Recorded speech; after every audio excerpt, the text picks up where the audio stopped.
सन्माननीय शिंदे साहेबांचा, पद्मभूषण क्रांतीवीर डॉक्टर नागनाथ अण्णांचा आज या ठिकाणी जिल्हा परिषद आणि पंचायत समितीच्या निवडणुकीच्या निमित्तानं उपस्थित असणारे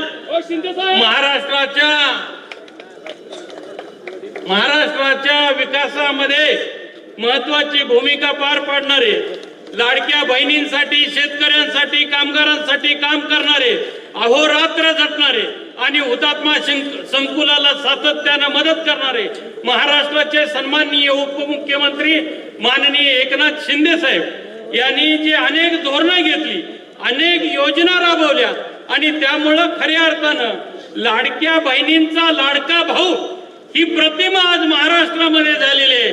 ते सन्माननीय शिंदे साहेब या ठिकाणी उपस्थित आहेत। त्यांनी आपल्याला सगळं मार्गदर्शन केलेलं आहे।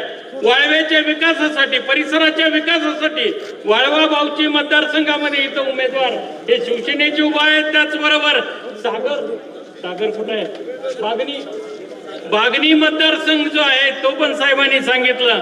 राहुलजी इथं आहेत।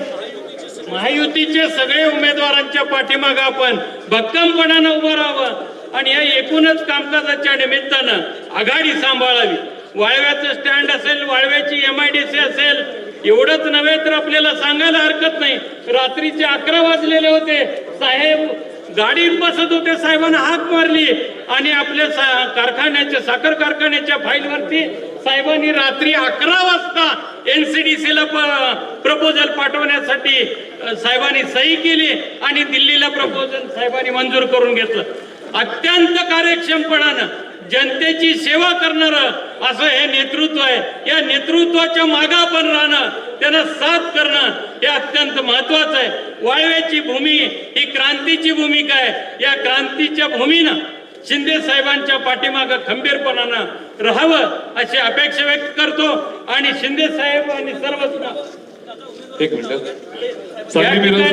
वाळवा जिल्हा परिषद मतदारसंघातले उमेदवार जिल्हा परिषदचे संताजी मेटकरी, जिल्हा पंचायत समितीच्या रुपाली पाटील, प्राची आहिर, त्याचबरोबर बावची जिल्हा परिषद मतदारसंघामधून विक्रम पाटील, शुभांगी पाटील, नीता पाटील।